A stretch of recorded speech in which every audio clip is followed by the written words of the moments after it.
You know, if you've ever worked under a car propped up on jack stands, you know that feeling. That little bit of constant, low-level anxiety. Well, a really popular solution to that is the QuickJack 5000 TL. And today, we're going to follow a real user's journey with it, right from the moment the box arrives to that first lift. We're going to dig into the crucial tips, the frustrating hurdles, basically everything so you know exactly what to expect. Let's get right into it. So, here's the game plan. First, we'll cover those initial impressions right out of the box. Then we'll get our hands dirty with the hydraulic assembly. And trust me, there's a critical decision you have to make there.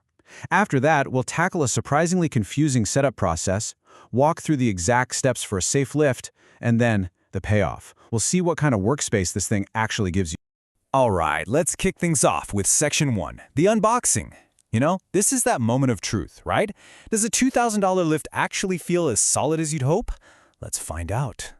So, you crack open these heavy-duty boxes, and inside are all the essentials. The 2 lift assemblies, the hydraulic power unit, hoses, fittings, the works.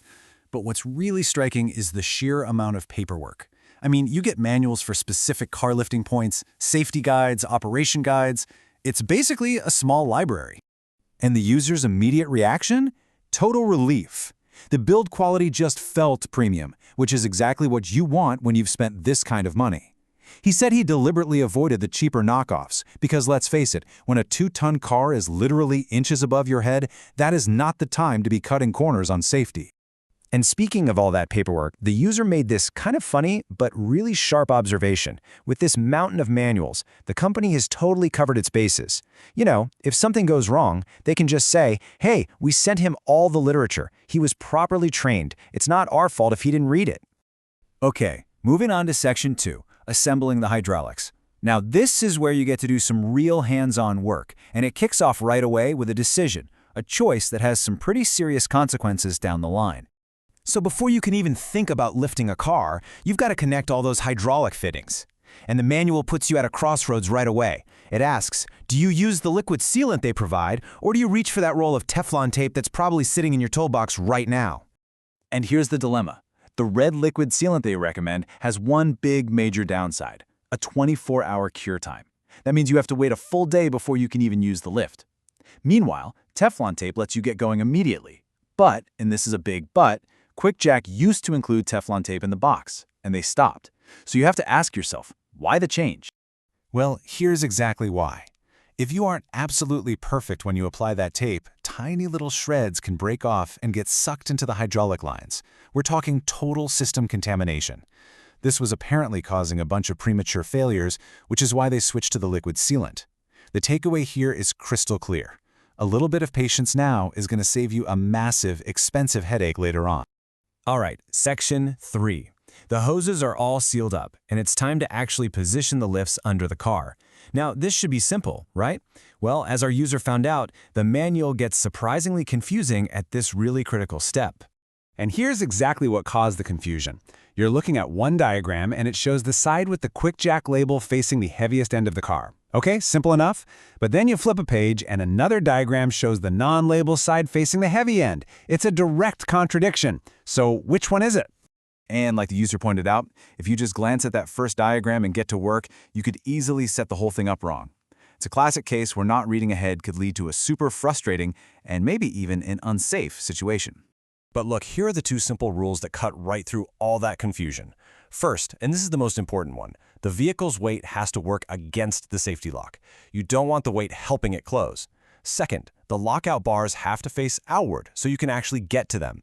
If you just follow those 2 principles, you'll get the orientation right every single time. And that brings us to Section 4, lifting and locking safely.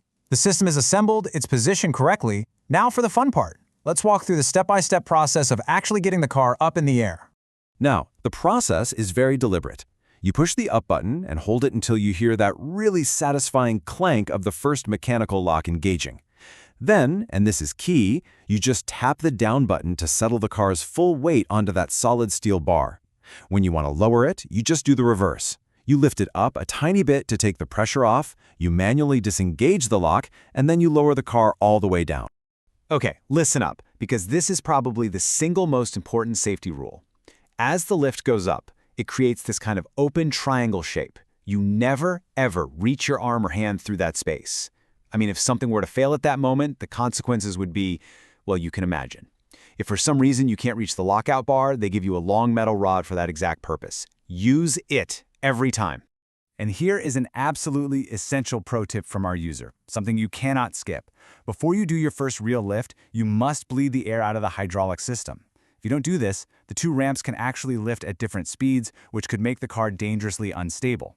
It's a really simple step that will prevent you from having a very, very bad day in the garage. And that brings us to our final section, the payoff. So after all that unboxing, the assembly, the waiting, the confusing setup, was it all worth it in the end? Let's take a look. So let's break down the core difference here. With jack stands, you're basically balancing your car on 4 tiny contact points, and they always seem to be exactly where you need to work, right? But with the QuickJack, the car rests on 2 long, solid rails, secured by mechanical locks. It's not just way more stable, it leaves the entire center of the car completely wide open. Now, what's really interesting is that the maximum lift height is pretty similar to what you'd get with a good set of 6-ton jack stands. But here's the real game changer. Safely getting a car that high on stands is this sketchy, repetitive process, right? You lift one corner, put a stand, go to the next. The QuickJack lifts the entire car to that height, perfectly level in one smooth, controlled motion.